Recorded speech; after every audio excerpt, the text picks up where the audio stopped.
Və o problemlərlə yanaşı bugün Azərbaycanda ictimai siyasi baxışına görə heç bir cinayəti olmadan qadınlarımızın həbsdə olması, mən kişilərlə danışmaq istəmirəm. Yəni, kişilər, demirəm kişilər həbsxanada qalmalıdır, amma qadınların xüsusi mövqeyidir Azərbaycanda.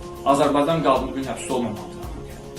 Çünki burada önəmli bir nöqtə var. Bugün Leyla Yunusla Xədicə İsmail biz qorumasa, o bizim evimizə gəlib çıxa biləcək qadınlarımıza. Bax, bugün bu çox önəmli bir nöqtədir. Hakimiyyət bununla adiləşdirir qadın həbsini.